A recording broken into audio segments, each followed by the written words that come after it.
Testing. All right. You can cut out that other. Hey, yo, aim. Yeah. Run it up, Blondo.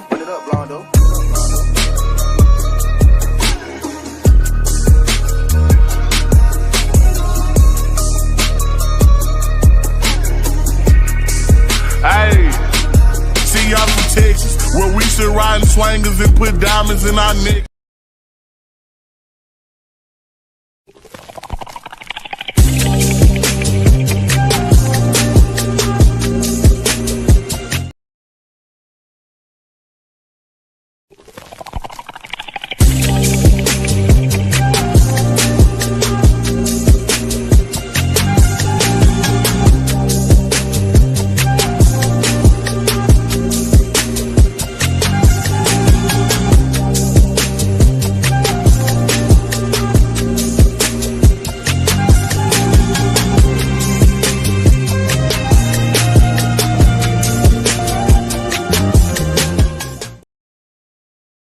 What's going on, everybody? How's everybody doing tonight? It's your boy Doc Holiday, and we are back as always with HBCU Tonight, powered by HBCU Overdrive. Make sure that you like the stream, comment, share, but really, most of all, subscribe to the channel.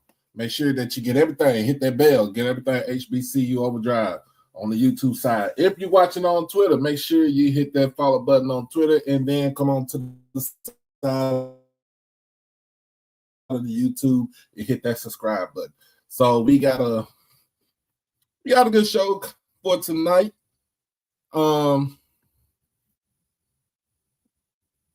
a good one for tonight, and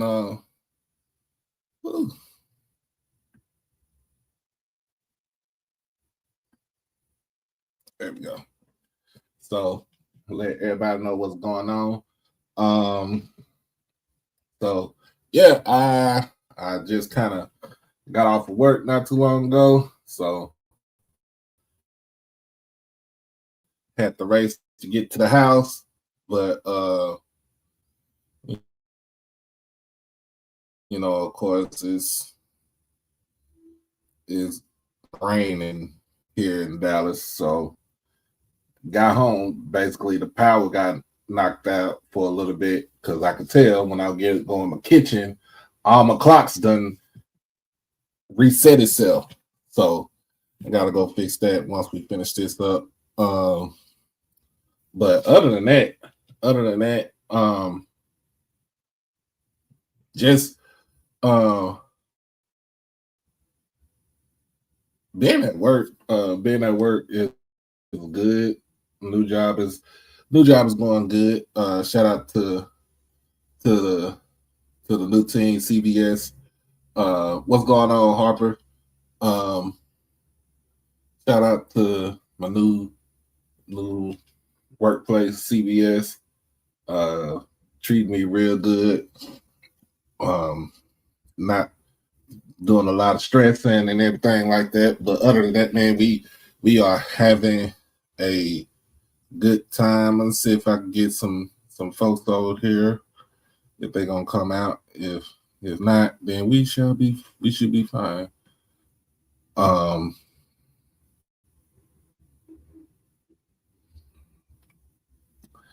But yeah, other than that, man, get the show on the road. Hopefully everybody done had a good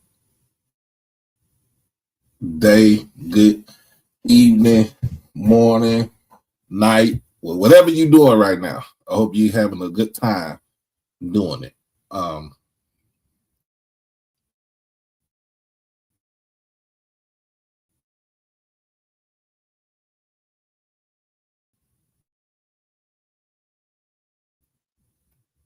So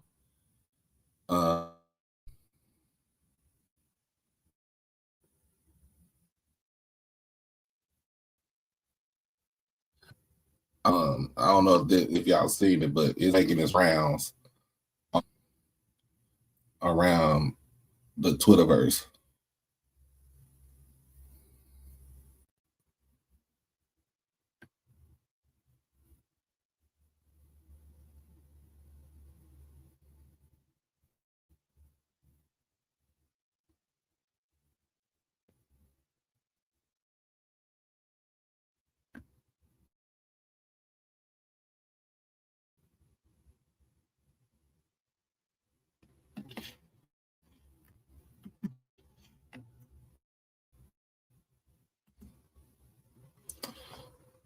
But yeah, man, we having a good time.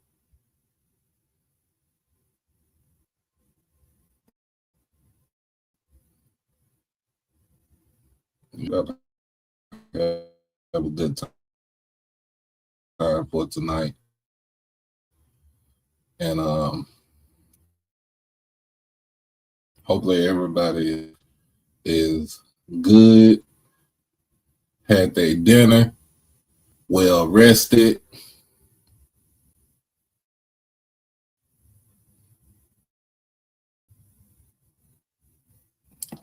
This is about to go down.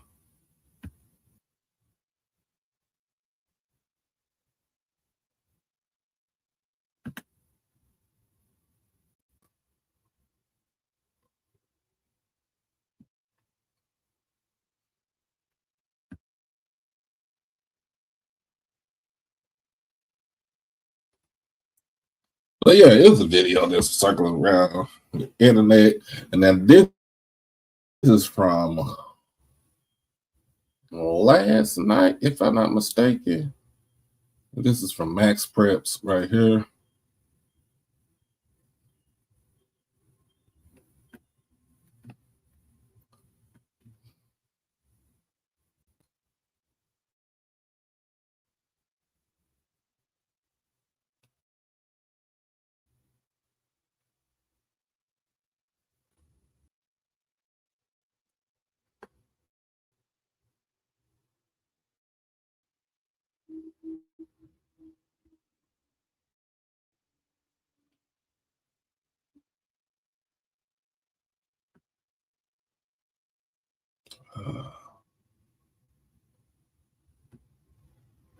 Let me see some.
Well, let me blow it up. Let me blow it up so y'all can actually see the madness right here.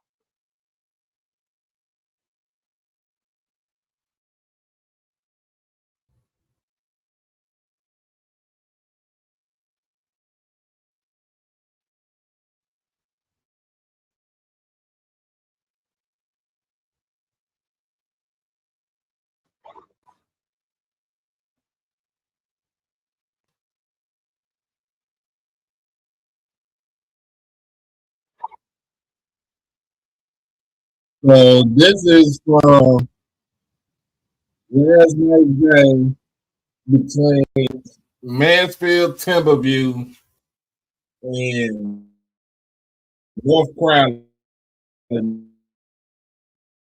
North Crowley's in the white, Timberview is in the black. And as you see,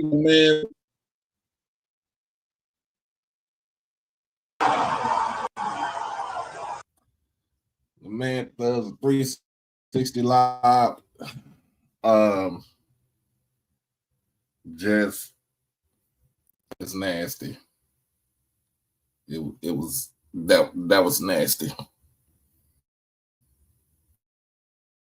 Let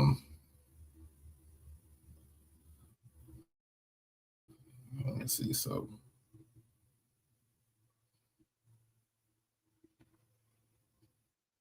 see something on this thing right here.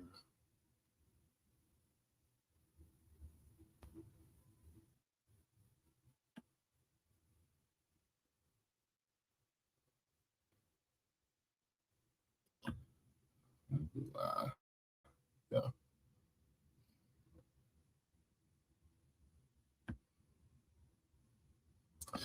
All right, man.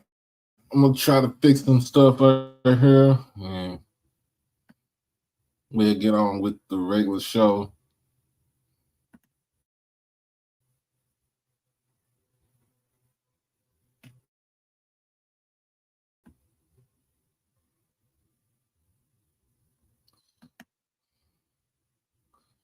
What's going on, man?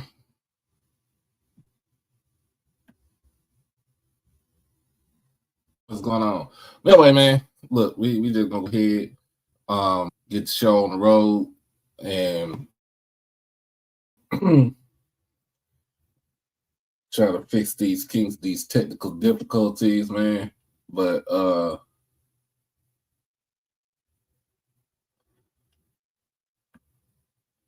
we'll be right back after this good commercial break.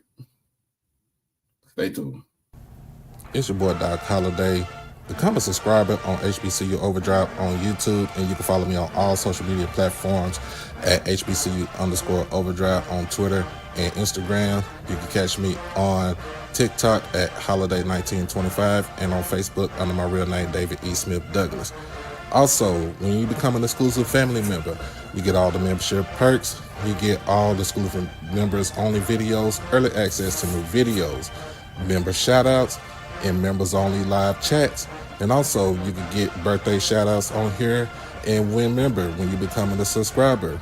You can also hit the donation to the Cash App at HBCU Overdrive. You can hit the PayPal David Smith 1925, and you can hit the Zelle David E. Smith 30 at gmail.com. Remember, all proceeds go towards the channel, not the pocket.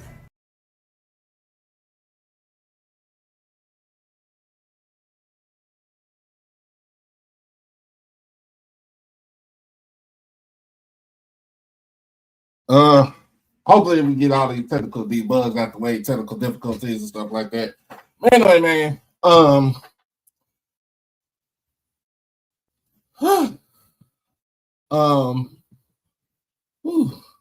me see some. Probably my bandwidth.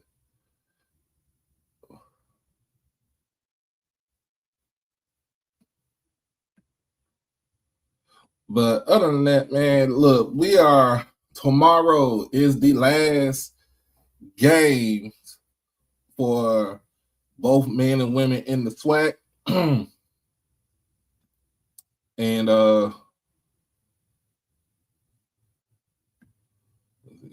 definition.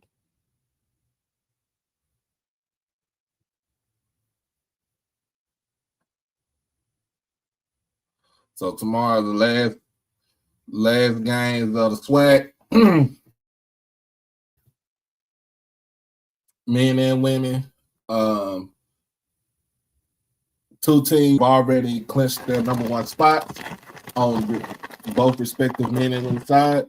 Of course, on the men's side, Bethune-Cookman takes care of the SWAC regular season.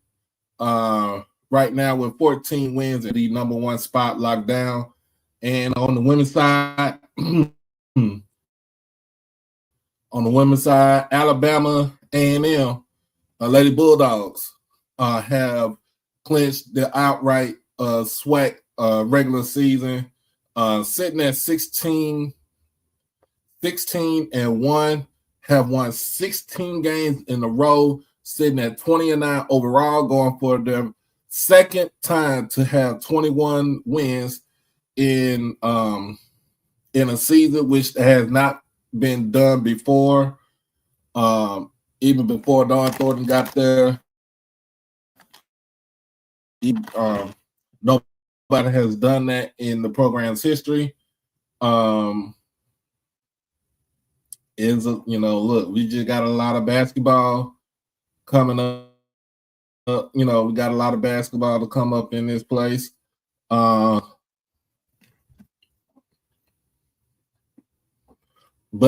on the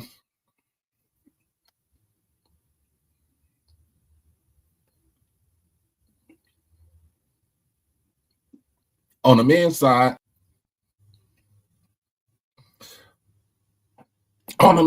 there's a log jam.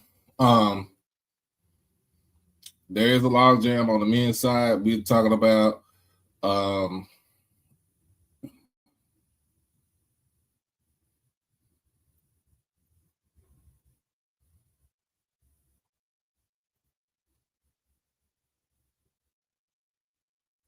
let me pull up the conference.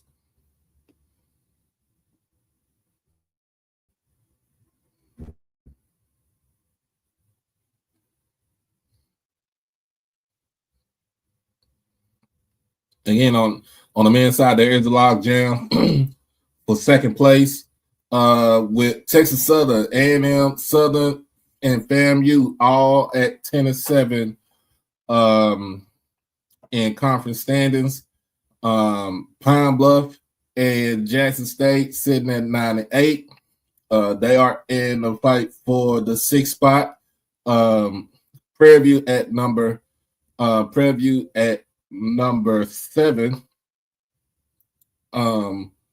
sitting at 8-9.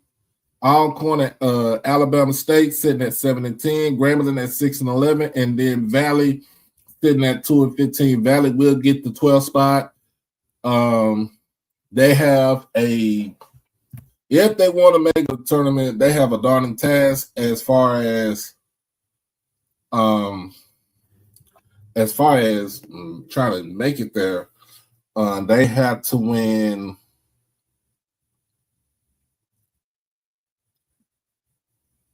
They will have to win 5 games in 5 days. They will have to play Monday. They have to play Tuesday. They will have to play Wednesday. If they make it, they'll be off Thursday, but they'll have to play Friday and Saturday.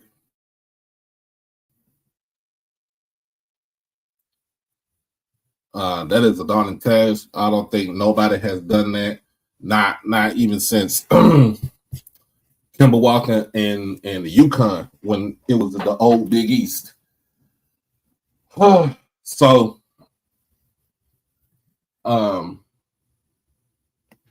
Bethune-Cookman and FAMU go at it tomorrow in Tallahassee. Texas Southern takes on Prairie View. Alabama A&M has Southern. Jackson State takes on Valley. Pine Bluff takes on Alcorn.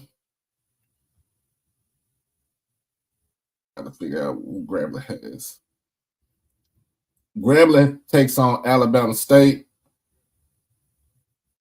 And those are the matchups for tomorrow on the men's side. Those games come on between 6:30 and 8 o'clock tomorrow night. On the women's side, Alabama A&M, like I said, locks up the number 1 seed. They will not for the tournament. They kind of sit good and pretty much rest themselves next Wednesday.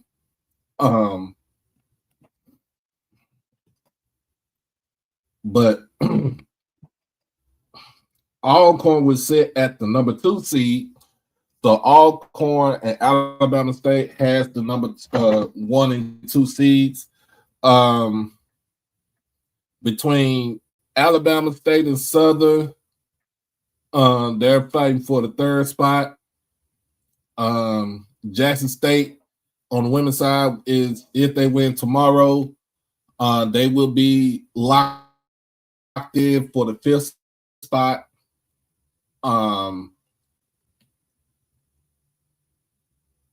They would be locked in for the fifth spot. So between 3 and 5, between 3 and 4, it could go either way.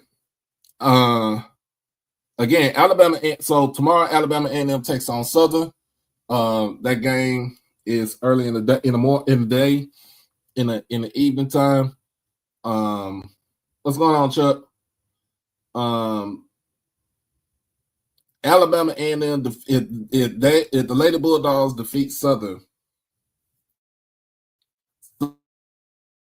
at the number 4 spot. If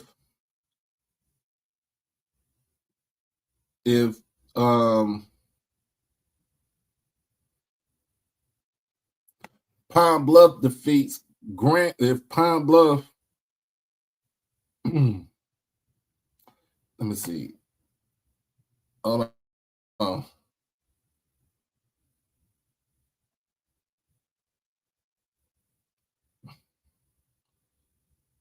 If Grambling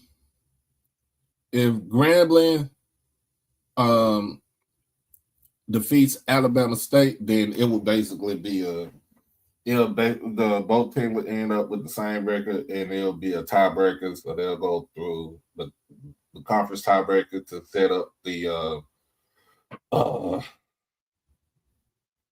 seeding between those two. But if you look at both teams, if you look at the teams on the women's side, of course, like I said, not Southern, but Alabama A&M is sitting at 16-1. They have won 16 in a row, but the second hottest team in the SWAC would be Jackson State, sitting at 5 wins in a row. After almost being, if you really, and it's not the season that Coach Margaret wanted, Coach Richards wanted, but at the same time, you're sitting in the 5th spot. You have that spot locked up. You play on Thursday. You can get all the rest here. You know, if you got any players coming back, get some additional players coming back into rotation. And you can just go ahead and, you just kind of rest.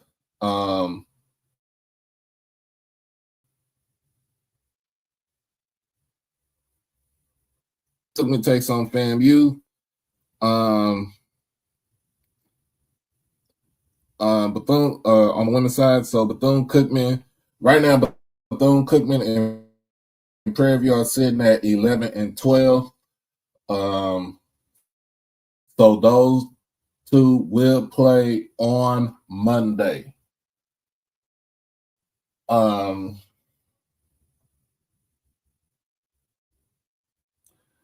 12, 11, 10, and 9, which would be Texas Southern, Mississippi Valley.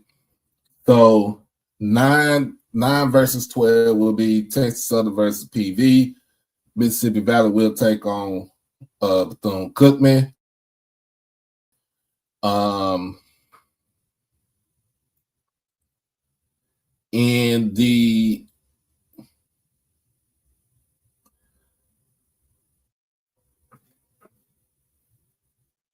In the A spot,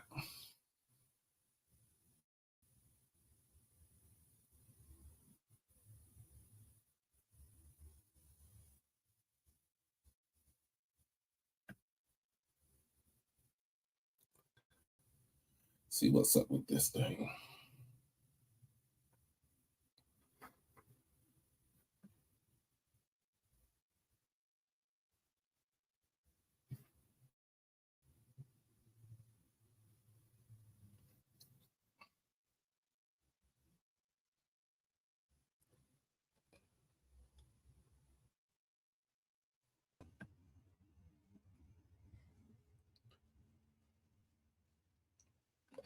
Can you hear me?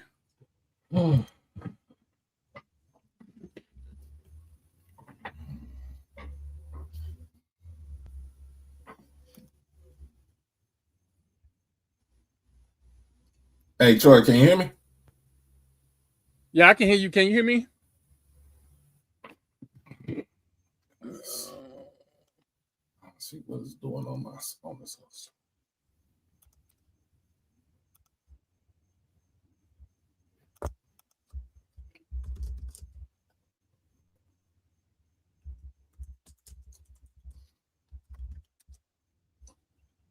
All right. I can see you. It's running slow on my side.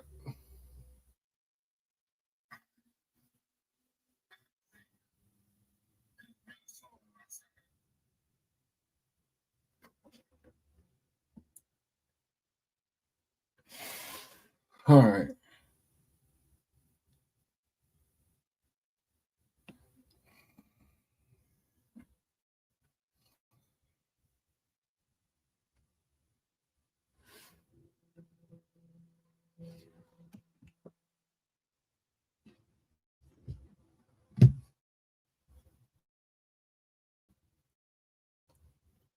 Let me see.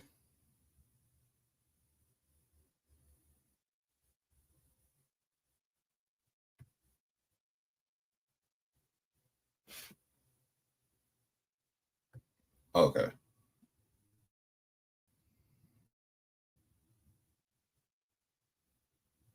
Maybe I need to switch browsers. All right, man. So other than that, man, get back to it. If these standings play out the way it's supposed to play out, the bottom four would be Texas Southern Valley, Bethune-Cookman, and Prairie View on the women's side. Followed by the 7 and 8 seed would be Pine Bluff and FAMU. 6 seed would be Grambling. 5 seed would be Jackson State. 4th would be Southern. 3rd would be Alabama State. Alcorn would take the 2nd seed, and then Alabama A&M would have the number 1 seed. So that if it plays out that way,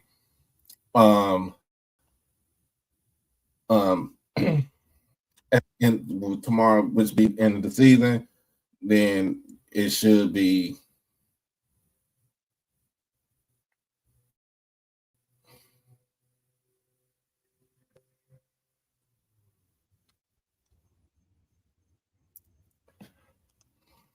You can hear me now? all right. Okay, I'm glad y'all hear us. Okay.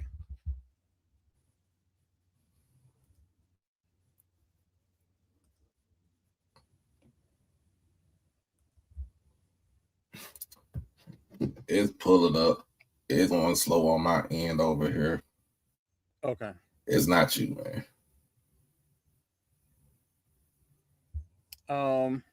Here's what's wild about StreamYard. If you have antivirus software, you have to turn it off for the applications to speed up, which is crazy.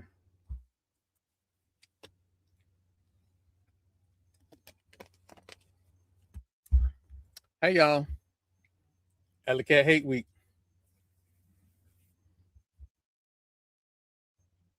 It's definitely a hate week.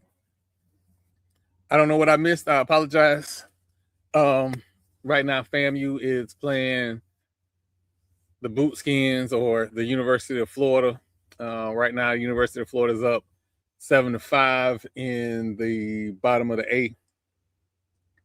So hopefully, FAMU can get a couple runs in and get a SWAC midweek win. Mary's Kids is also, I think they were tied up 2-2 a little bit ago. So I'll check that game out as well. But how's everybody doing? You've been having a good week.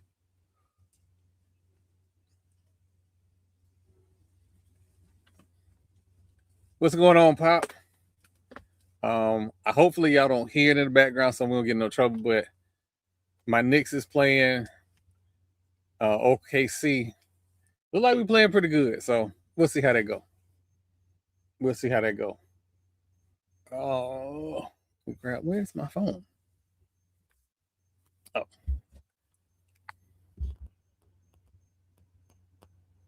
Oh, okay. Whew. Let me look around. Let me try and check and see if I can see some of the SWAC baseball scores. I don't know how up to date it'll be because I think a lot of people are playing midweek games.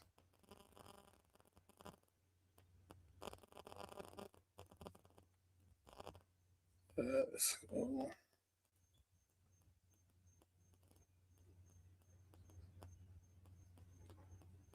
Let's see here.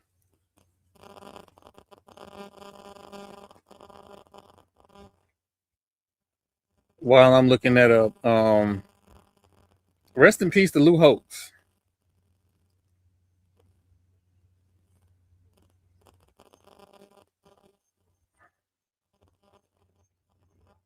Ooh, Bethune-Cookman just fell down to Miami right now. That baseball game is 5-2. The Ibis is up.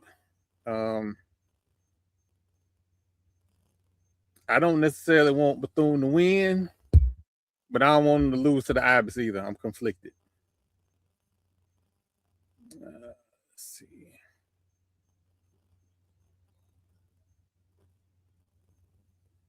Alabama State is down 9-0 to Alabama.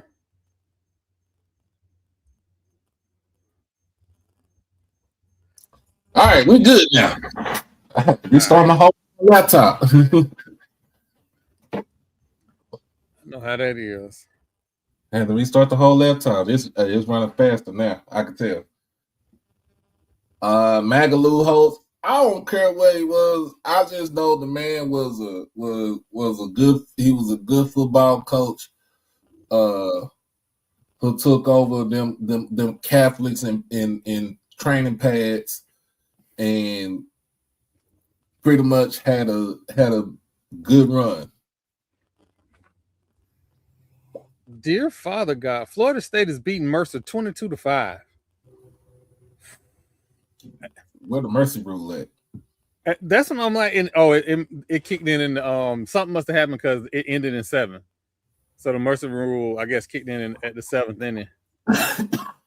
All right, let's get back to it. So basketball, so on the women's side, like I said, bottom 4 that would play on Monday would be the 9 through 12. That would be Texas Southern, Bethune, Valley, and Prairie View. 7 and 8, more likely would be, I think it would be Grambling and FAMU. If those standards stay the way it's supposed to stay. Alcorn and Alabama A&M locked up the first 2 spots. Jackson State either win or lose tomorrow. They have already locked up the 5th spot. So nobody can take that spot right there. So it'll be a dogfight between. It'll be a battle for that 3rd spot, which will be Alabama State and Southern.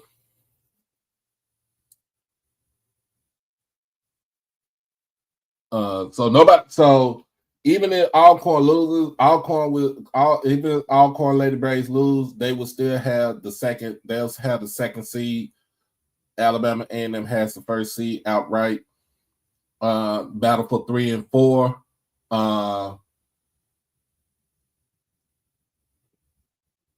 If Alabama State defeats Grambling tomorrow, Alabama State will be rewarded the 3rd seed, and then Southern, no matter what, would be the 4th seed, and then the 5th seed goes to Jackson State with the 6th seed. I think it'll probably be a Pine Bluff, if I'm not mistaken. On the men's side, it's a whole log jam for between 2 and 5, 2 and 6. Is a whole log jam. So this is why tomorrow is important.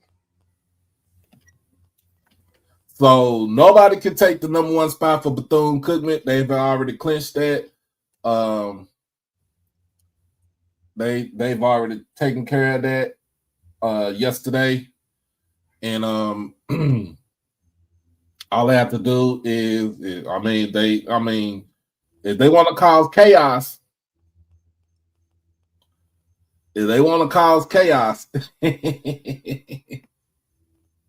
let FAMU lose to Bethune-Cookman.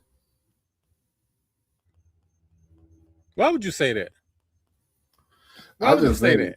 I'm not media right now. I'm not media right now. You're not media for tonight? Whoop they ass. Nope, I ain't media Troy. That blonde haired lady cussed me out. I done lost all my little rules is out the window. I'm a renegade tonight. Not a renegade. I like the horse. Not the horse renegade. But for people that don't know, Chief Osceola rides into the stadium, Florida State Stadium, on Renegade. That's the horse. But yeah, man, I have said all the nice things that I can say about that school in Daytona. I have given them superlatives. I wish they beat the Ivies. They're probably not gonna beat the Ivies tonight. I have done enough. Can they make it a game? I think it was. Go back to the scores.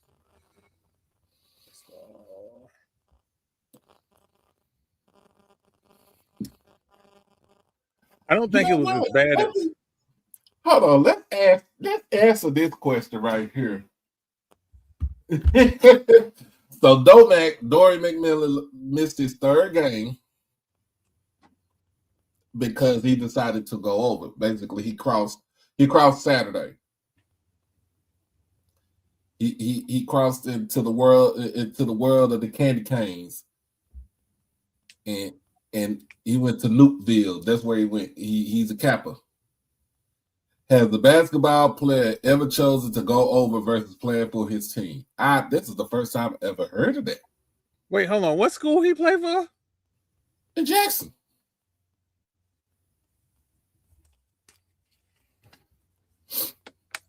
Wait, hold on. Jackson is locked in at where? 3? No, we don't know because, like I said, it's a log jam. It's 4 other teams with 10-7 records. All right, so if we're gonna be consistent about student athletes and their experience at HBCUs, being a part of a Greek letter organization is a part of that experience. Yeah. I would say it's up to the coach. I would, if I'm the coach, I would understand because there are a lot of people in this world that did not get a chance for whatever reason to pledge an undergrad. So that a lot of times, and I'm not casting any aspersions on anybody, things happen. So there's organizations when I was in school that wasn't on the yard from the time I got there to a year after I left. Mm-hmm. So it may very well be a once in a lifetime opportunity. Right. So I kind of got to give them some grace, right? I understand where fans may have an issue and think it's not that important. But if we look at our Greek letter organizations and their history in civil rights in corporate America, I got to give them some grace. even in athletics. Listen, Now, Tiger Nation. I'll say this. I'll say this. I don't know how it was where you was, but when I was in undergrad, if we heard of one of our friends was crossing, we supported them showing up to the probate. It was a support, right? So right. I'm assuming that the teammates are probably like, yeah, dog, we got you, go do your thing. I'm just assuming. Now, if it come out that the teammates was like you being selfish, that's a whole nother discussion. But that's going to be rare that his teammates kind of don't support that. I understand what y'all saying. Everybody stay, especially if you a booster and you got season tickets and all of that. I understand. I do understand. But they're also it's tough, man. That's a tough situation. That's a tough situation. I mean, so he did. I think he did pledge Kappa Alpha Psi Saturday. I mean, he did come out as a Kappa on Saturday. If he told Mo, Coach Mo, and his teammates what was going on, and I think if they had support for him, I mean, then it should be no big issue. As long as the team and as long as he had a head, the team and the coach had a heads up about what was going on, it let him do what he gonna do. I mean, because it ain't the first time I ever heard of athletes that that plays the organization, but this is the first time I heard of them doing it during the season. And just think about it, going from practice to set in the same day, in the same night. Oh, that's crazy. Bobby shut a dude down from practice for 3 days to make sure that he was rested because he allowed him to pledge. Mm-hmm. So, and then maybe Mo's like, okay, if you miss this game, hey, you're gonna have to sit out a half for the next game, for the last game of the season. But I want you to be ready for the tournament. Yeah, because we really need you for this tournament run that we trying to go on. And that's when to me, I feel like that's when anybody, any coach, any team right now.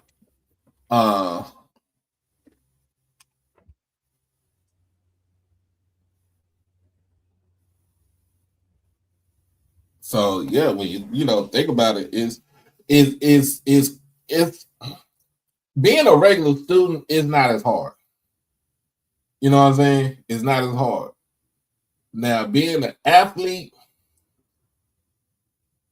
as far as a basketball player, I think there's a little bit more challenging. If you're a football player, it's no biggie because you don't have anything going on other than conditioning and spring practice, right?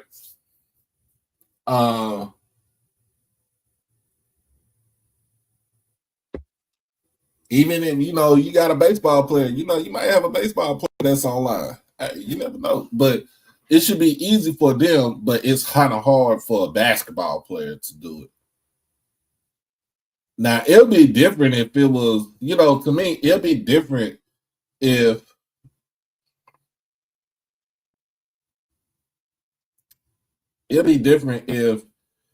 you if they had a fall line. But no, I don't think it'll be different because I think it'll be almost the same thing. All right. I want to get y'all opinion on this. Let's talk about this, and then we'll continue forward, y'all. So I want y'all to get this video right here.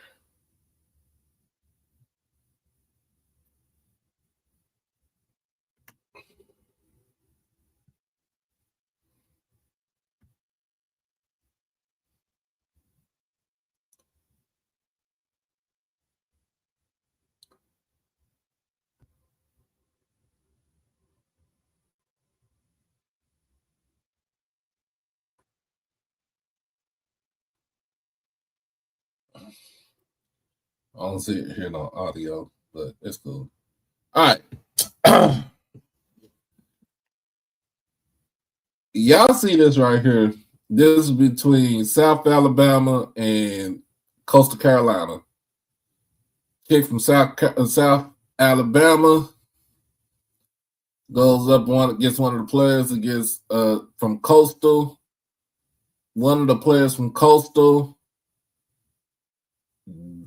decks the referee. And I don't know if she meant to do that or not, but this referee is out of there. KO. Protect yourself at all times. One to hit a quitter.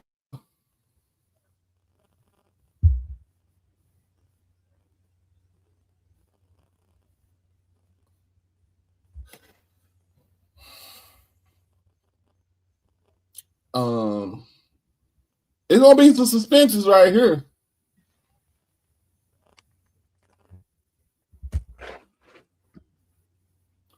And she got elbowed. That's the crazy thing. She got elbowed in the back, like in the back of the ear. Remember that meme of that coach that ran out the way a long time ago? Uh-huh. That's what she should have did. Yeah. It's just one of them things. Just one of them things right there. I don't know I don't know, but they are going to be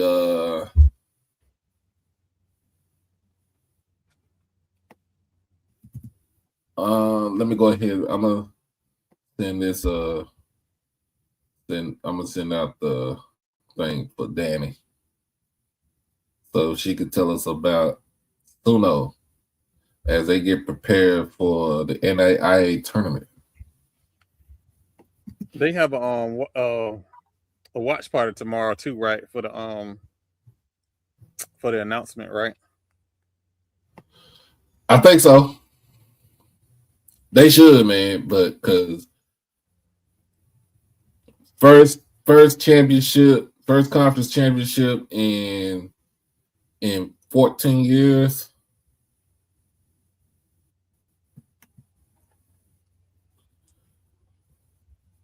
Now, here's the video I was telling people about right here.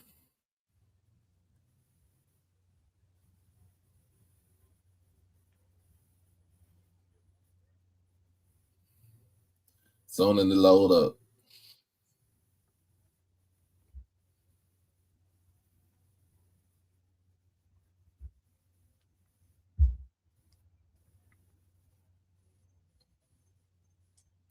Whenever it wants to load up.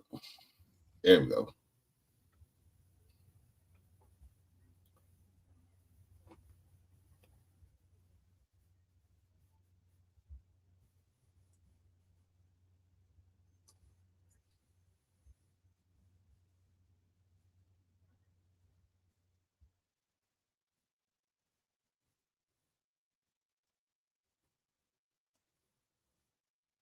Let's see.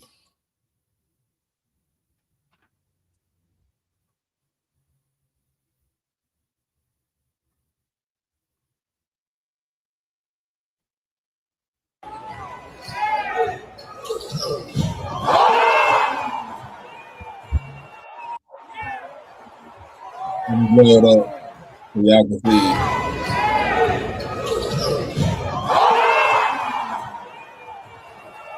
So this is the video I was talking about. So this is a high school game right here.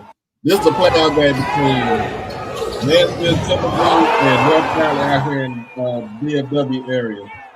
North Crowley in the white and blue, Timberwolves in the black.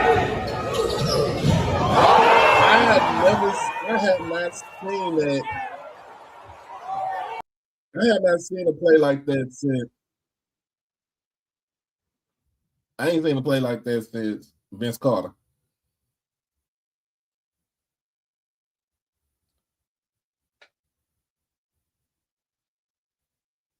Yeah. You know, take a live off to do a live off a 360 to do a 360 off a live. The coach tell you to keep your head on the swivel. If he had been paying attention, he would have knew the live was coming. There was nothing that you could do. You just had to be on that highlight tape. Oh no, it's something you can do before he take off. You see it coming before he take off. He had a good second and a half to send the elbow out there before he took off. But you know, people got more talent than you. Ain't nothing you're gonna do. You're either gonna foul or you're gonna get dunked on. Yeah, that was in the playoff game right there. High school. That was in the playoff game. Nah, if he made that dunk and they won, North Crowley did win. In fact, I think North Crowley is like the number 2 team in the state in 6A. They might have just been happy to be there.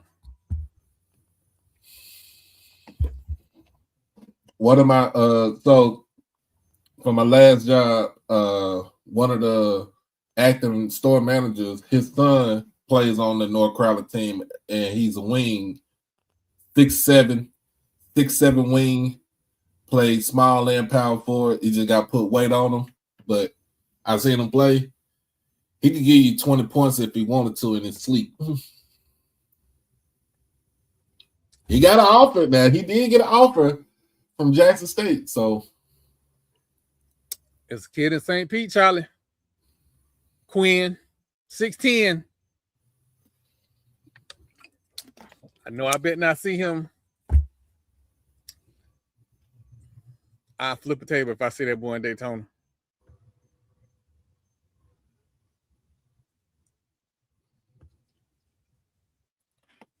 But yeah, man, it's and then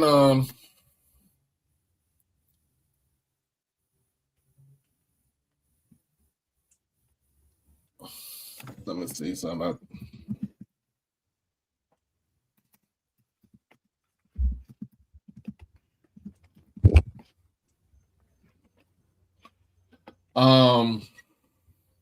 And then again, shout out to, I'm gonna say this because we don't get them that much love over here, but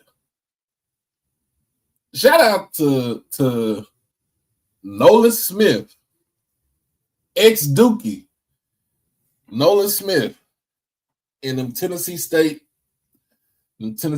Tigers, Big Blue, winning getting a share of the regular season championship for the OVC. Also, him winning. It's the first time I ever heard this. Co-coach of the year.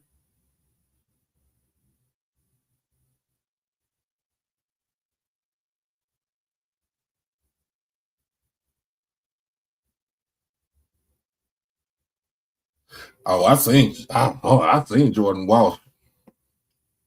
Jordan Walsh with the Faith family in Oak Cliff. Yeah, I seen him play when he was in high school. He was a dog. But get back to it. Nolan Smith, co-coach of the year for the OVC. Player of the year. What's that kid's name? The kid's name, he was went to a D. He came from a D3 school.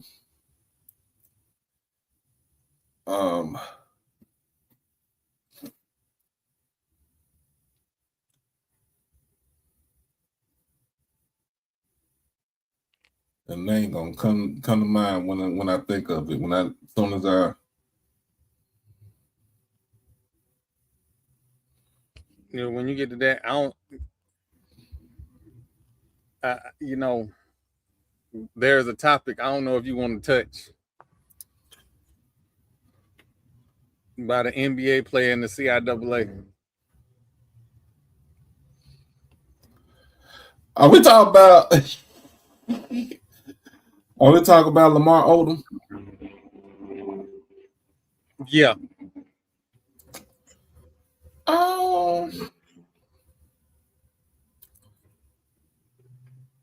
Mm-hmm. All right, here you go. Kid's name is Aaron Nkrumah. 6'6" guard. I think he led the conference in scoring 17, almost 18 points a game, 6 rebounds, 3 assists. All around ball player. Played at Worcester College. I think it's Worcester College. He was on the Tennessee State team last season, but he had a breakout season this year. Worcester State, yeah. So he had a breakout season last year. This season was Conference Player of the Year. I'll be honest with you. Look for them to make a whole bunch of noise in the OVC tournament. And they just started. It started today.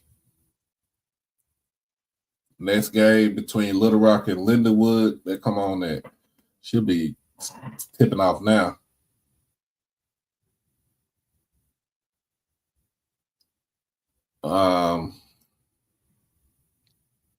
But yeah. I have watched so much basketball. I'll be honest with you. I did not get a chance to watch any OVC. I had 2 tablets, my other screen, and a computer while I was programming, and still didn't get a chance to watch any of the OVC stuff. So.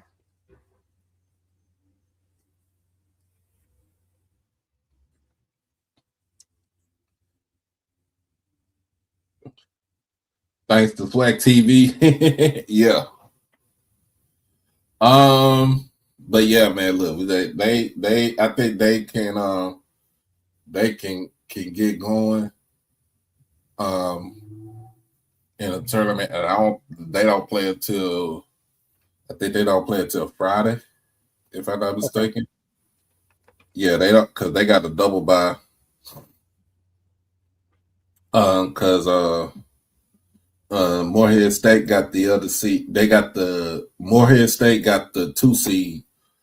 Tennessee State got the 1 seed because they tiebreaker, because they lost to Morehead once and then they beat them the second time around. Plus, I think they were both tied for the same conference record, but I think they also looked at the Tennessee State's overall record, and then what they did in outside of the outside of conference play. They actually were 6-4 before conference play started. So they had they had a good out of conference record for the most part.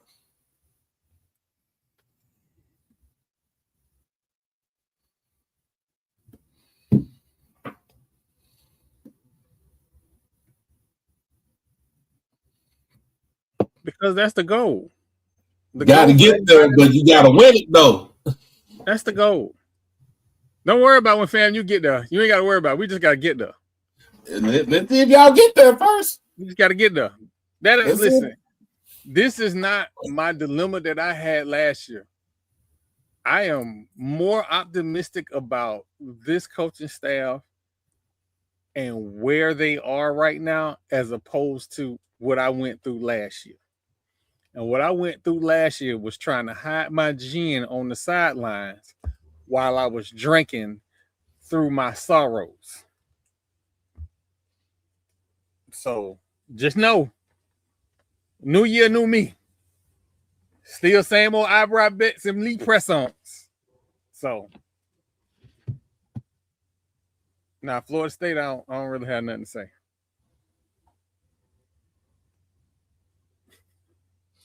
But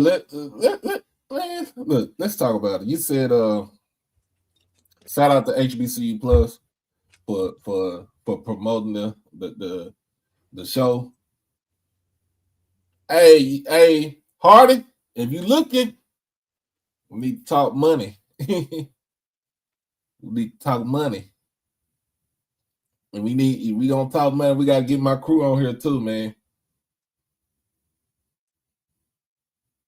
Cause my crew did this my crew, they family.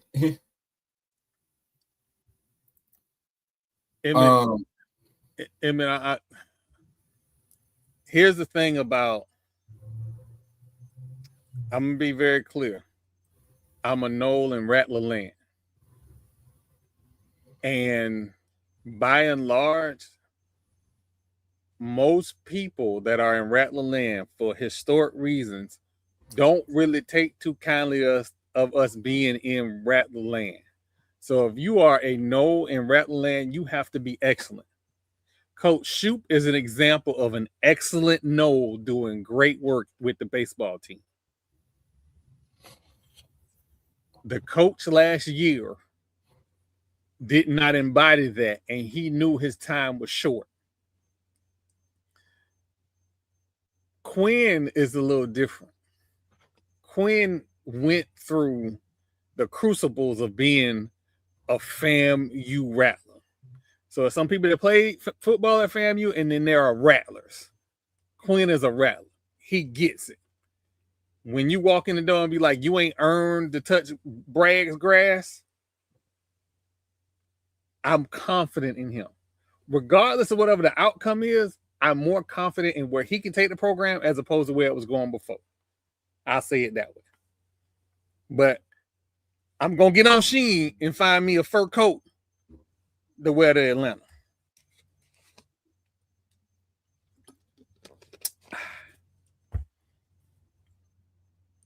But yeah, shout out to all the HBCU platforms that, you know, help push the influencers and the podcasters that cover HBCU sports.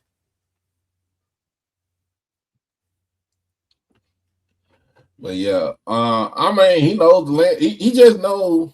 He just embodies FAMU. That's what it is. I mean, if I would have made the, to me,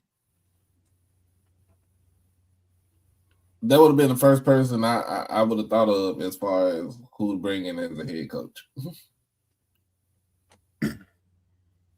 But coaches don't pay like what I'm saying. But I guess what I'm saying is, like, in the succession of Willie Simmons, like, okay, he would have been that. His name would have been the first on my list. He had to win, though. He had to win at Albany State. But he did win at Albany State. Yeah, that's not. When we first started having the rumblings, like going into this season, Mr. Campbell had said this was the Albany State FAMU game was an audition game. And I kind of pushed it to the side because I'm like, we bet not even be. But he was right. Again, season Rattler.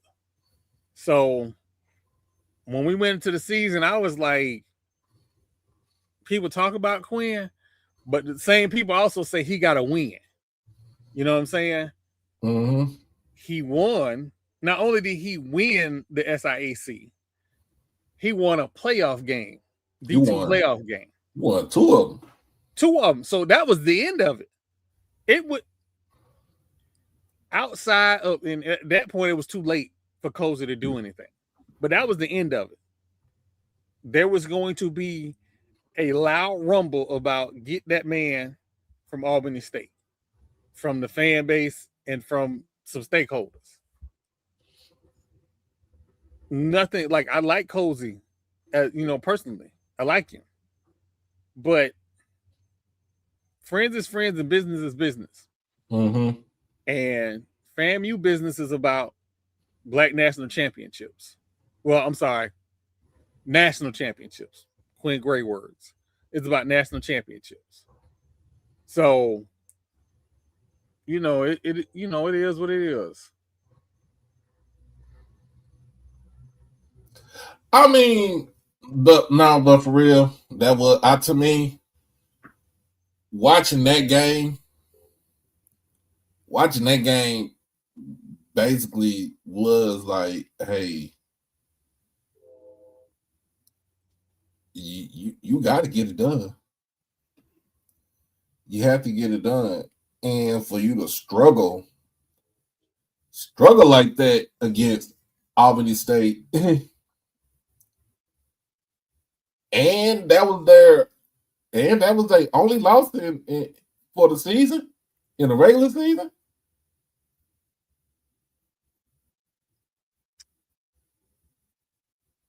You know how It would have been bad because it would have been real bad. I'm gonna say it like this: it would have been real bad. If they would have came into Tallahassee and beat y'all at Bragg. I don't want to be out of school when I say this. Knowing Quinn Gray knows got to earn that. He's an earn it guy. Unlike some previous administrations or coaching staffs, they chose who was going to be the guy. Mm-hmm. Quinn is an earn it guy. What you did somewhere else, not going to cut it. You got to earn it. And trust and believe, it is two dogs that are not just going to be like, okay, he got the job. That ain't them dudes' makeup. In the past, I would have been like, yeah, it's a foregone conclusion. And I like Knowles. But I am here to tell you, when Quinn Gray hit the road, and to be fair, a couple of the staff members that was left over from the previous coaching staff, they put the work in too, right? But they got some. The quarterback from Jacksonville Reigns going to Morgan was about the talent that FAMU brought in. Because that kid at Jacksonville Reigns is special. But them two dudes that is on campus right now are special too. And they look like FBS quarterbacks. Isaiah Knowles, even though he is short, coming in at 5'10", 5'11". Yeah, he's still special. He still look like an FBS quarterback. He's still special. He don't look like it. And I don't. And please. And I mean, and I ain't talking about. I don't like short quarterbacks. I'm talking about as far as his play went. Oh no, his play. I want people to know, I love his game. I just don't like short quarterbacks. Isaiah Knowles on the field, watching him play, that was not a concern at all. Again, Emmett, he's going to have to earn it. I would love to go like, yeah, he the best one on the roster. I assumed going into, see how I made an ass of myself? I assumed that the quarterbacks that were recruited were going to come in during the summer. Them two dudes already on campus. Yeah, Isaiah Knowles graduated last season. I ain't even talking about Isaiah Knowles. I'm talking about true freshman. Well, one is a true freshman. True freshman. And you got a kid that, granted, it was high school. Dude threw for 1 million yards, ran for 500,000 yards, and then threw a whole bunch of touchdowns. And he looked the part. So, again, he's going to have to earn it. No, I'm not betting on who going. Why would I bet that? I don't know. Here's the thing, right? I'm only going to get up to. I'm not going to be able to get up to a game. I mean, up to a practice. Back in the day when I lived in Tallahassee, I could go to spring practices. It's been a long time since I lived in spring practice. I'm not betting the eyebrow on who's going to be quarterback. I am betting the eyebrow that it's going to be a battle. That is competition. Competition breeds competitiveness. out of everybody. Like, if you know who Quinn Coach was, you'll know why I'm saying this. I don't know why the Knicks about Billy Joe, right? Billy Joe, yep. Yeah.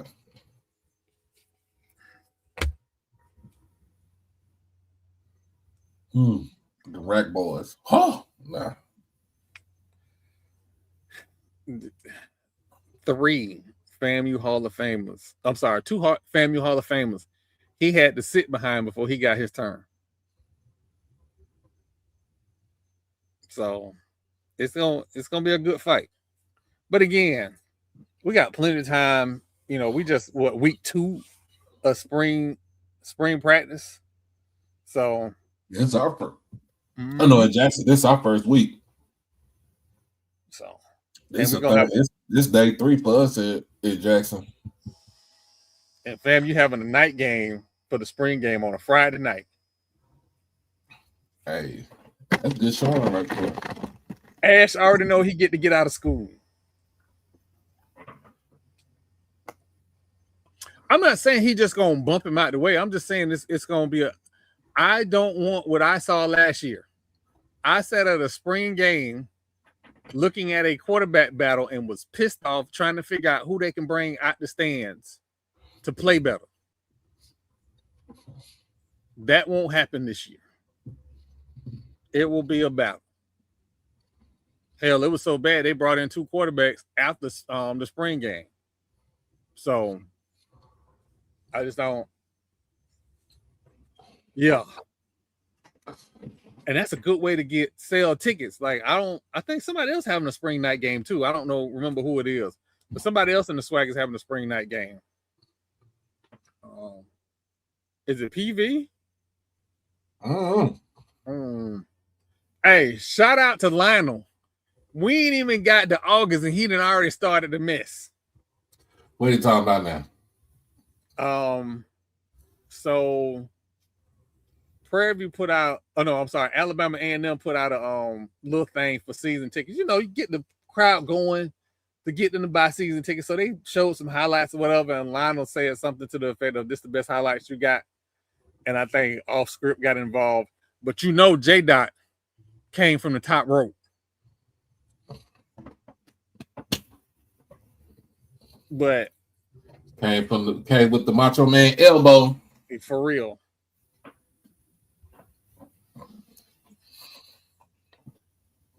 Well, somebody just asked me what I'm doing arguing with an Ibis. Ashton, I'm going to argue with an Ibis every day, all day, even on Sundays.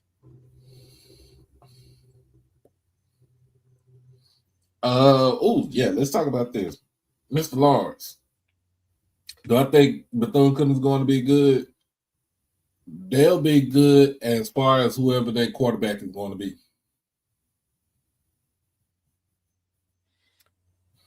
Bethune lost more than I thought they was going to lose this year. And I think they got some. I don't know if they locked up their coaching staff or they got a couple other positions they need to lock up. I saw some announcements, but again, it's so early. I haven't really dived into everybody's movements yet.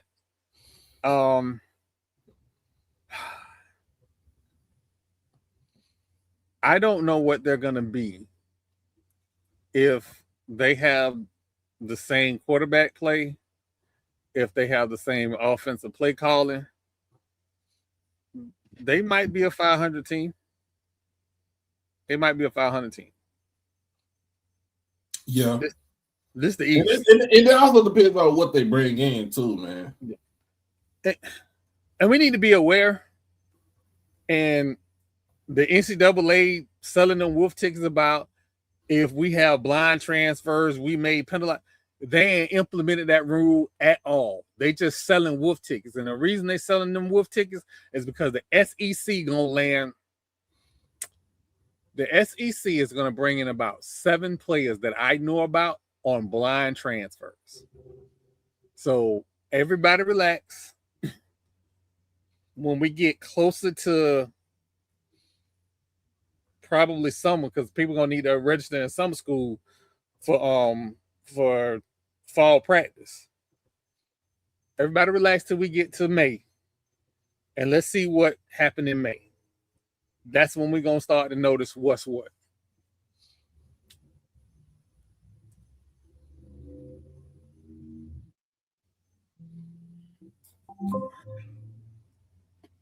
That's for me. That's not what the question is for PV. The question for PV is when they got it going in the past game, are they going to keep letting it go? Because PV was doing the one thing I had been bitching and moaning about HBCU style of play for the last 6 years. They opened up the playbook late in the midway through the season. They started throwing it a lot. Who? Prairie View. I want to say midway through the season because that first game it didn't look right. That first game against Texas Southern didn't look right, but midway through the season, they start throwing it. Making big plays and they look good. Maybe I want to say maybe late towards the second half of the season. That's when they start opening up playbook. And they realized they had playmakers outside and a quarterback that can kind of get them the ball. Now, he would turn the ball over every now and then. Mm-hmm. And I understand where coaches get a little leery of that.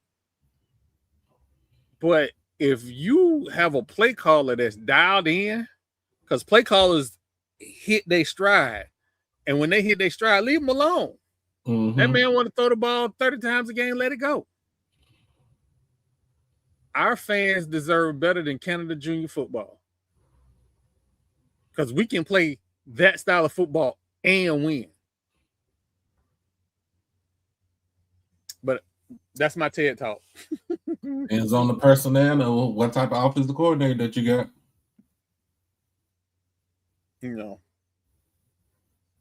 And I don't get me wrong. I like Coach Shug. Coach Shug Knight did his thing.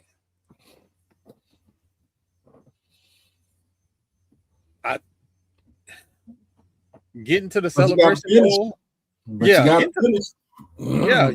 Getting to the Celebration Bowl ain't easy. And then when you get there, just like every other national championship game in the history of the world, you have to play to win. Mm-hmm.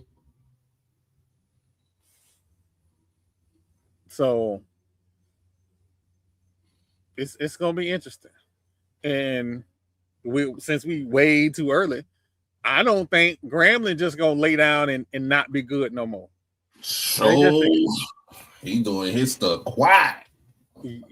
They just re-signed their coach, which people said it was gonna get done, but I was like, we damn near in January when they gonna do it. So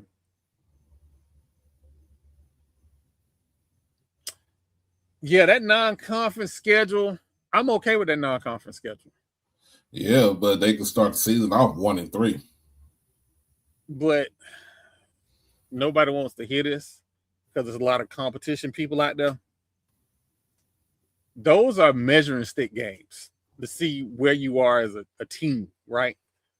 The goal is to win the SWAC West for them and then win the SWAC. FAMU is playing 2 games in 4 days. I don't see how y'all did that. It's ESPN. When the ACC don't have a choice. I was bitching and complaining about Florida State playing 4 Friday night games.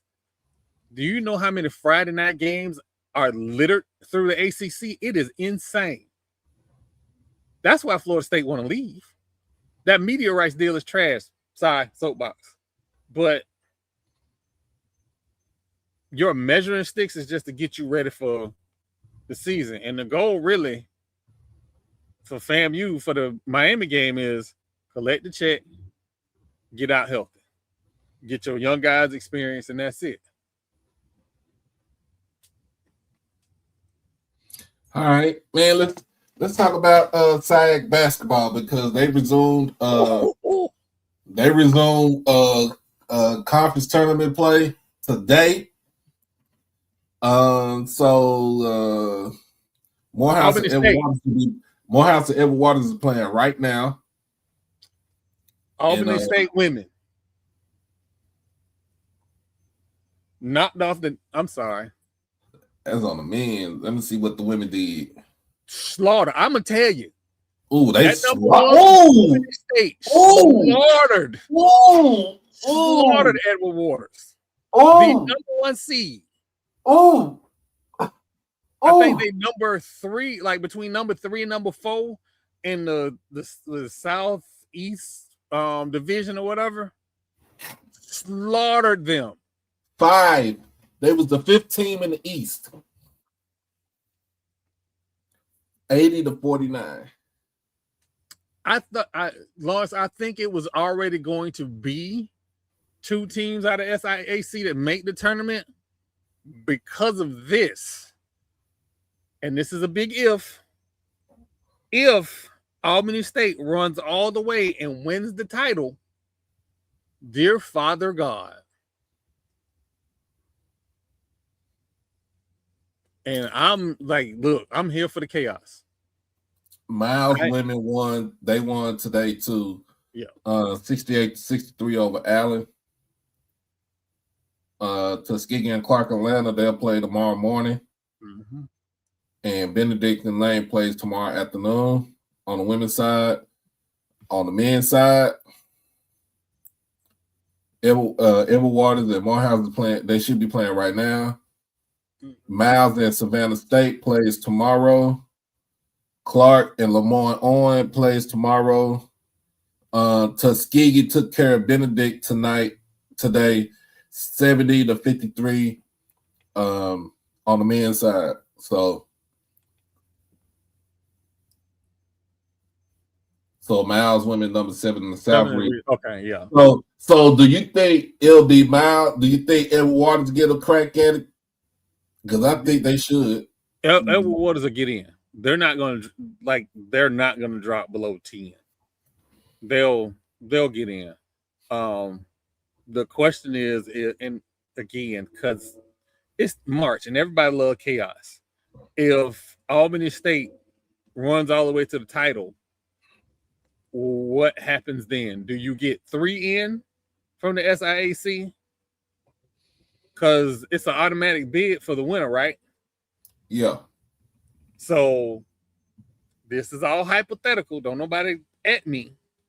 But hypothetically, if Albany State wins the tournament, you can't leave out Miles and Edward Waters. That's crazy. I don't know. Matter of fact, I don't know what Miles' ranking is. I need to check that.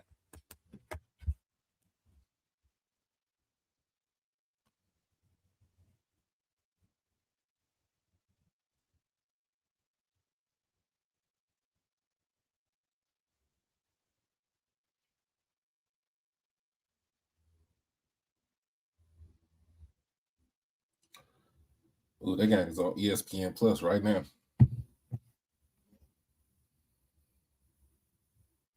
Wait, something not right. Hold on. Go to March 1.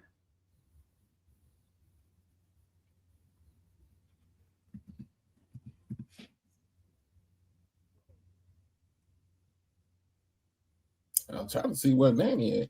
So Edward Waters is 4, Miles is 7 in the South region.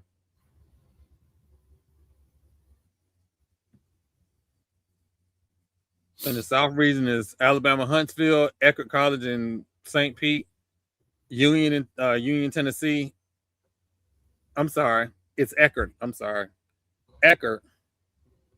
No, that's right. Number 2 is Eckerd.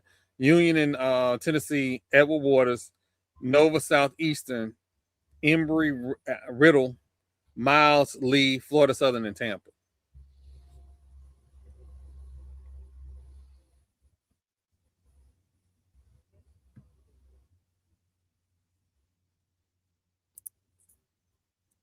Let's put it on this right here. We got You got Miles.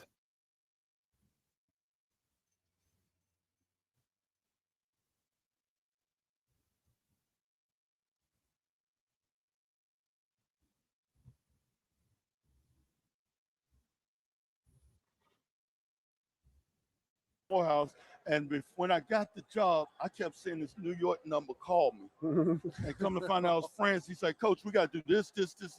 I said, "Whoa, I got to get some players. I got to recruit." He said, "We got to order. I need you to sign off on this." He is so organized. Yes. He's been a sin to me. He's been great for me. Rudy came with me from NC State. He got all our guys. When we made it to the Final Four, Rudy worked all those guys out, and we started making shots. And Michael Cotton just brings some experience to us that he has just brings a calmness because he's a little more calmer than I am, and he's old as I am, and things like that. But I'm just glad to have those guys with me along the journey. Coach, as you win this ball game tonight, came in with the bye by finishing first in the East. That means that no play for you tomorrow, which is an additional day of rest. How are you going to handle that as you get prepared for Friday? We're going to watch personnel film on both teams, Miles and Savannah State. And then what we'll do is we'll go over some sets from both teams, and then I'm gonna get them off their legs because we've been playing a lot of games. It's dog days of the season, so we got to have them rested. We won't go longer than 45 minutes anytime now. So even Monday and Tuesday prep days, I got them out at 50 minutes, and they got to do their part, get off their feet. Obviously, you got to study, but you can study laying down or sitting down. Right. But we're just trying to keep them rested, and we're going to use tomorrow, get some rest, and get ready to roll on Friday. Now, the coaches won't get the rest. We're coming to scout and watch film. Right. I'll watch film tonight on both teams. So it's prepared now. It's prepared. This what. Shout out to Keisha Kelly. I see her passing I'm through. going home, going to bed. Lucky you. I probably won't sleep till 3:30. Ain't no sleep right now.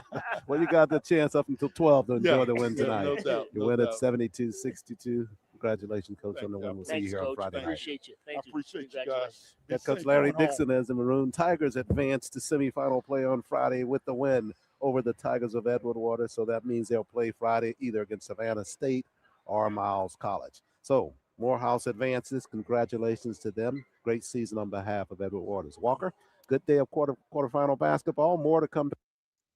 Well, that tells it right there. Morehouse won. So let me look at this raggedy behind Big 12 flow that they got. They selling all these. That game might be over. It is.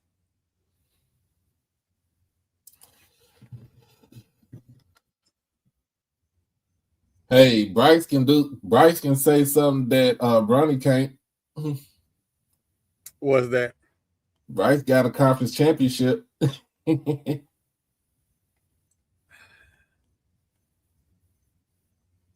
do. I mean, even though he redshirted, he's still part of the team.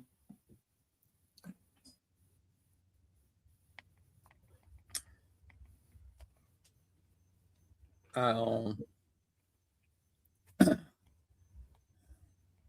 yeah, shout out to Morehouse getting the win, getting the win tonight over Edward Waters, who was the 5th seed in the East.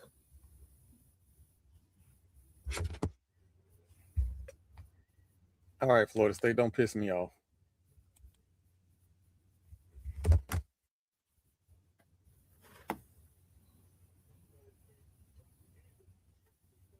Wait.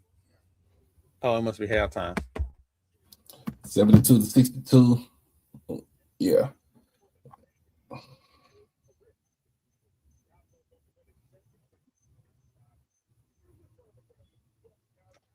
Yeah, I'm gonna watch that.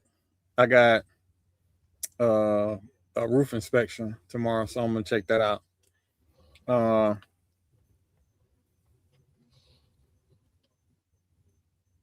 I wish I didn't have that going on because I sure would have loved to be in Tallahassee. Oh yeah, watch party tomorrow. what we putting on tomorrow? Well, we got Coach Elwood, Garfield Elwood, FAMU track coach. We got him, the first 20 minutes, little interview with him. Okay. And then once he leave, we can act up. Soon as he leave, we acting up. And then are we tuning in for the NAIA selection show? Yes. First? Yeah, the NAIA that is what, 8:00? I think so. It's on the Edge Network. Okay. Yeah. So once we do interview coach, then we'll do the selection show. I think that's the best thing that they have done was Urban Edge to go ahead and get NAIA and get the media for them. That's a win-win. Like, it is a win-win. I'm gonna make sure I word this correctly. Any institution that gets to sell ads and keep half the money, all you got to do is sell. That's it. Yeah. And you selling to local or anybody that you have relationships with, you just got to sell the ads. SWAC TV, we know the capability is there. We just waiting on y'all to green light it. Because I already came up with my plan. Like, once we get monetized, we're going to be good and clean, and we're going to advertise on SWAC TV. We're going to try and be good and clean. How about that? Is that better? We're going to try and be good and clean and then advertise on SWAC TV. Because, I mean, I think it could happen. Oh, I have confirmed with people in the know that the capability is there. It's just them opening up and then finding out rates. That's all I was waiting on. I was like, hey, I know it's there. What's the rates? And they told me not yet. So by the time next season come, it should, knock on wood, it should be open. And Troy will be submitting the commercials, because I probably got to get my commercials remade. Submitting commercials so I can go ahead and advertise on SWAC TV. I've been wanting to advertise on HBCU games since 2021, 2022. Mm-hmm. And I got bumped out the Orange Blossom Classic because them rates was ridiculous. The Orange Blossom Classic rates was so high that I ended up advertising on a SEC game. Oh, wow. And it wasn't like a difference of like a couple $100. It wasn't like me just being cheap. We talking like thousands. $6,000+ difference. Wow. For one. 30-second ad. One. Y'all don't get the fuck out of my face. Woo. So yeah, that was a learning. That was I learned more about SWAC media that year between that experience and Yard Talk. I learned so much about media rights deals at that point that I understand way more than I ever should. Yeah. If y'all want to watch an epic game, go to Urban Edge Network and go to On Demand. Look up the Suno versus Tougaloo basketball men's championship game. It's on there. You will not be disappointed from watching that game. Emmett, ESPN so there's a couple layers, right? Depending on how you get your ad buy.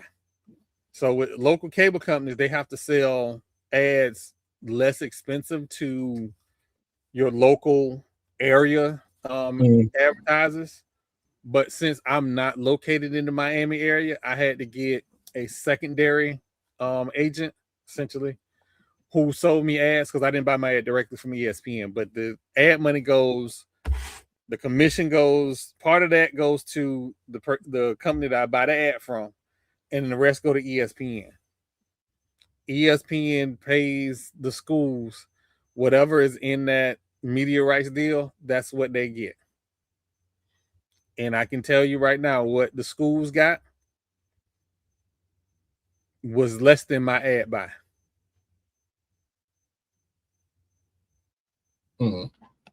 Way less. Whew, it is we got severe thunderstorms out here in Dallas. Man, be safe. Now, I'm in the house, so I ain't going nowhere. I don't go nowhere until tomorrow morning. I don't be at work till 10 o'clock in the morning. Yeah, CBS is treating me well right now. Shout out to Team CBS. I mean, I prefer to go to CVS. I know a lot of people gonna get mad with me when I say this. I want Target to get their stuff together. I'm tired of going to Walmart with that blonde haired lady. It's making my nerves bad. I should be able to check out and leave when I want to. I shouldn't have to wait 30 minutes to check out. Since we talk about that, Jasmine Crockett did concede her election last night to James Tallarico, who was the other Democrat that was running for United States Senate for the state of Texas.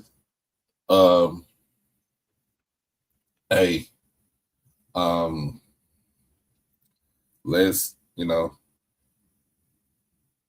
just let you know that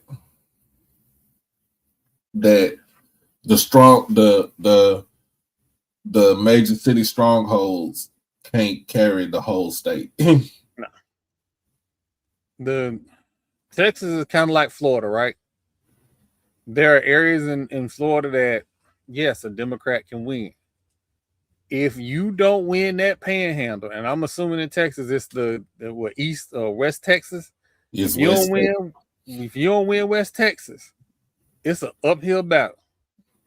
Like everybody here talking about, oh, you can do this. Listen, I understand what it sounds like in theory, but them people in that panhandle, in them backwood towns, them the people you have to get to vote for you, or at least split. Yeah, and it's not a lot of. Here's the thing. This is the funny thing about Texas. So I was talking to people. I talked to my people last night. Texas has 254 counties, right? Out of those 254 counties, you're only going to get El Paso County, Harris County, Dallas County, Bexar County, which is San Antonio, and you might get Austin, which is either Williamson or Travis County. So you get those 5 counties because those are the five major cities that's in that's in the state. But if you don't get counties like Smith County or Upshur or Panola, Nacogdoches, Angelina, Henderson, Rusk,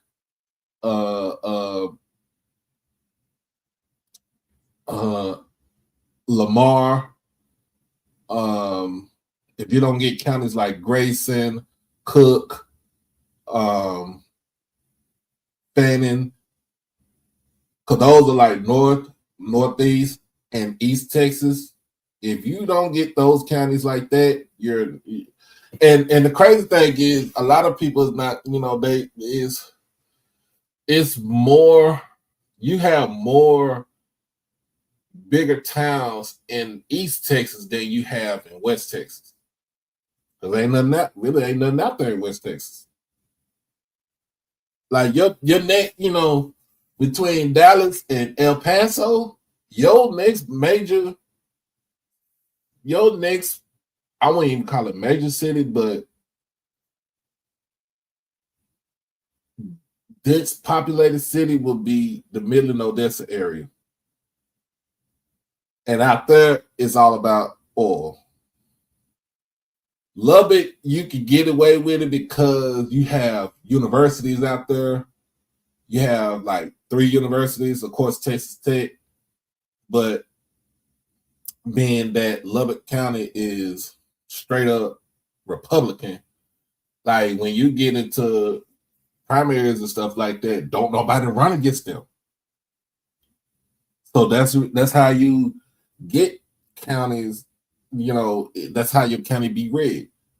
Like when I lived in Corsa County, which is Navarro County, one time I went to go vote, and it was the year that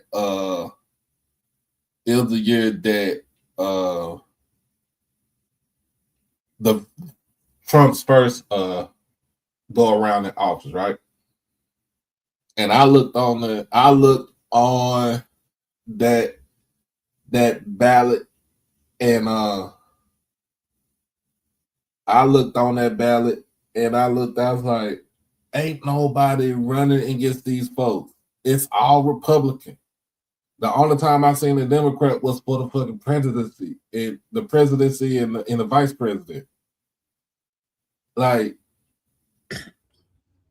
I was like, you know what? I'll write my name up in this bitch. What I want to make sure when I say this is not a knock on anybody.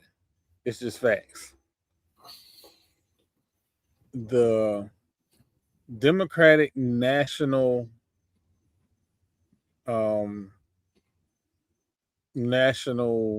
Organization, the National DNC. Committee, did not send money for Panhandle and like Jacksonville area Democrats because they had conceded that they couldn't win. We lost a seat that had been held by a black man for almost 20 years. They just gave up the seat. They're probably going to spend a lot of money now because them people who was doing all the most for Donald Trump and seeing that the leaders of them organizations is getting deported, there may be opportunities in areas in South Florida where it wasn't before. Mm-hmm. And I can't believe I'm going to say this. There may be more people that get behind Luke who may also carry some other Democrats in South Florida that may help. But man, this is the most optimistic I've been about the state of Florida in a very long time. Especially with the Republicans fighting each other. Like Byron Daniels is getting trolled by this white dude. And it's just funny to watch. It is absolutely funny to watch. Byron Donalds is a clown. He's a clown. Just like Ted Cruz. He's a fucking clown. It has been listen, I ain't gonna say I don't have no dog in this fight. I'm not for either one of those gentlemen. It has just been interesting to watch. So, and all of this, what I tell people all the time is everybody think, well, you should only talk about sports. The problem is that the politics is affecting the sports. Like my daddy is or was a diehard Rays fan because we got the Rays in St. Pete. Mm-hmm. Do you know these people,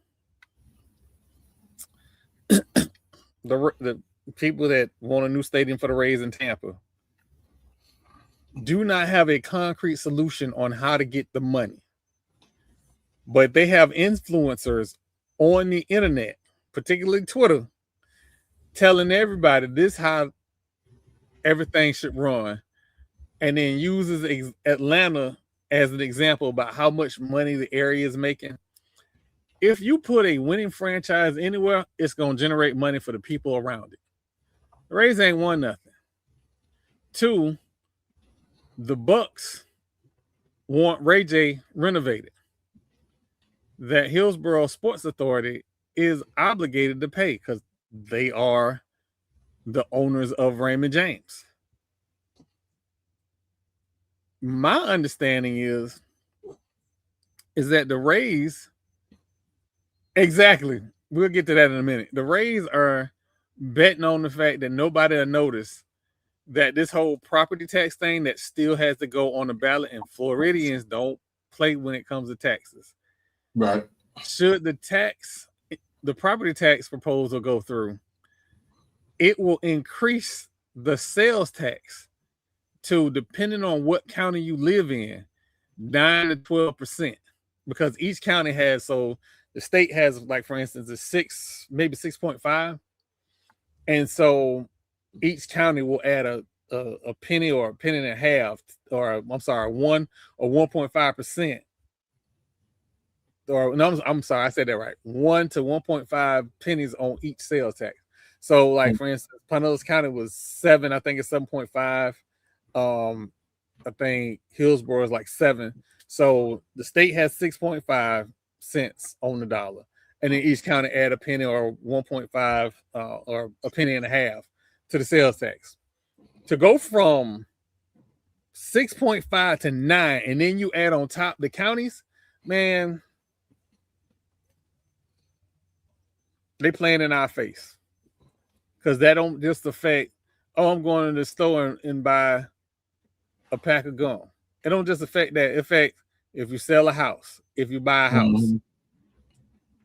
10 to 12% on a home buy is insane. And that's before you even pay commission to the sales, to your real estate agents.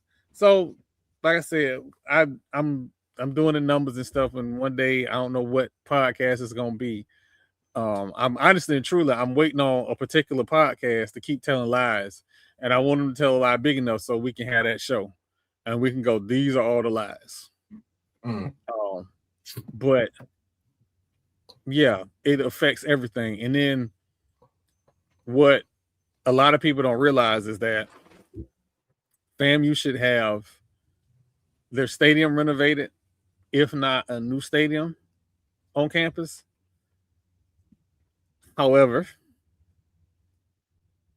Florida State, my beloved institution, is sucking up all the air out of the room. When Florida State had the absolute worst record of any school in the state, they got money to do, not this bond money they just got. They got money to do some renovations. I want to say it was like $5 million or something like that. And FAMU had asked for a couple million to just do some upgrades. Nothing major, just some minor upgrades. They told FAMU to go to another county board who don't have that kind of money. And then FAMU notoriously turned down, or I'm sorry, stopped their application to Blueprint Tallahassee because they thought they had some other money. But still, Blueprint was still telling them to go to this other board who didn't have the money. So it's some bullshit. And then history, I was on campus when John E. Bush, you know him as Jeb, ran his ass over to FAMU, telling FAMU all the good stuff he was going to do for them.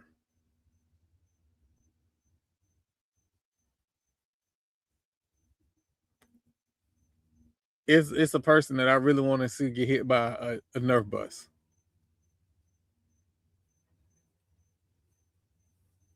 Miss Hawkins, don't start that. We're not doing that tonight. So, but, oh, by the way, fun fact, nobody has been arrested in that entire thing. Not one charge. Make you wonder, huh? Well, I'm gonna tell you like the last time Texas was a blue state, I was in the 8th grade. They had a lady as a governor. Ann Richards, who's the second lady as a governor of the state of Texas, and we used to call her grandma, but she didn't play that shit. She didn't play that shit. That's the last time Texas was blue.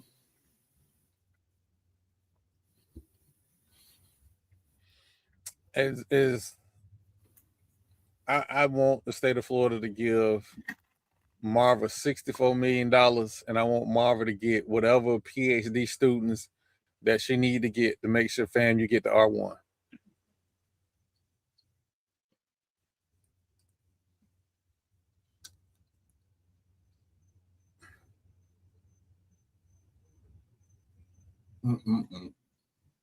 I was about to say something good about Florida State basketball, and then I looked and saw Pitt only won 4 games in conference.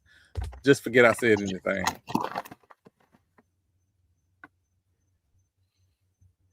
Hey, because yeah.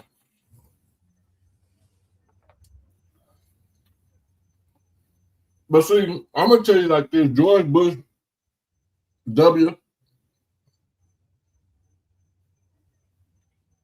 Yes, he was a Republican. He ran as a Republican, but he was a moderate. Oh, somebody bleeding. He was a moderate. He was a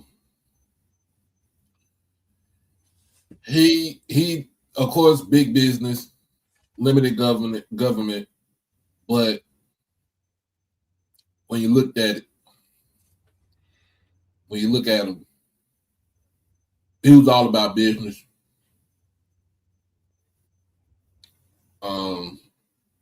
But he was a moderate. If you really think about it, he was almost like a Democrat than, you know what I'm saying, than an actual Republican. It's when he got in office as president and he started listening to other people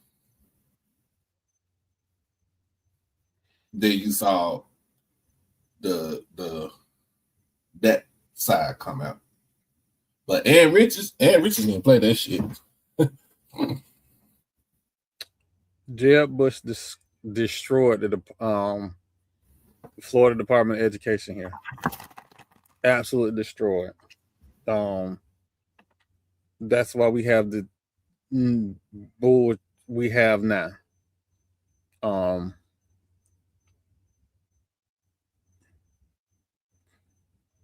That's because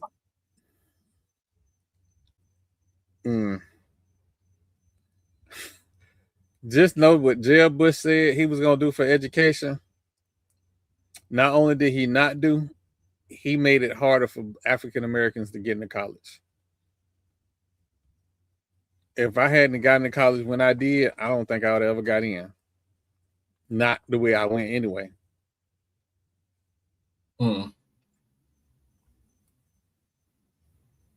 Because now, have you seen what it takes to get into FAMU? And no. Granted,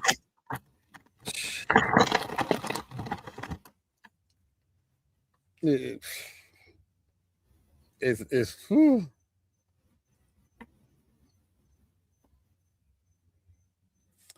You know what? I'm waiting on a lawyer to come along and say, since it ain't no more Department of Education, nobody don't owe no student loans.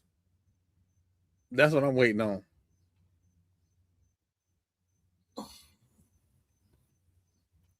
That is what I'm waiting on.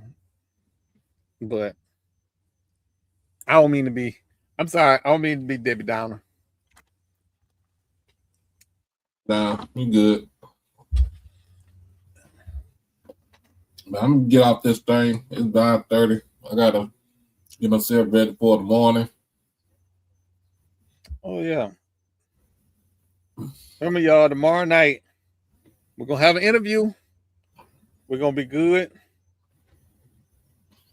And then after that, all the food's gonna start at 7 o'clock.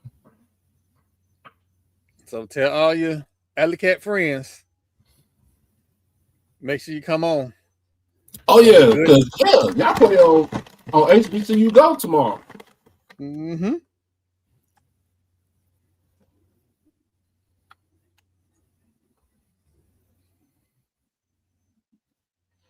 Yeah, so whew.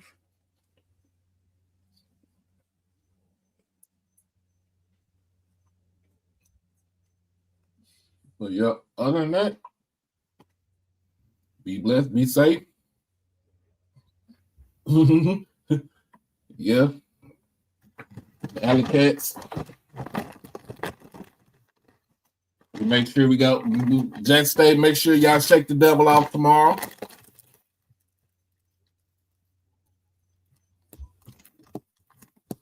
But that's what we got. That's what we got. We got going.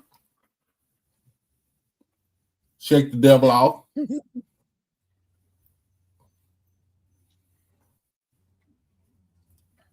I don't know.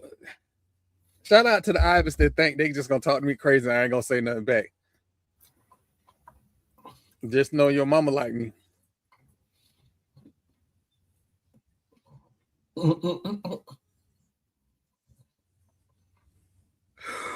All right, man. Let me get this. Punch a Nazi in the face and fuck Donald Trump. Y'all be easy out there. Peace. All right.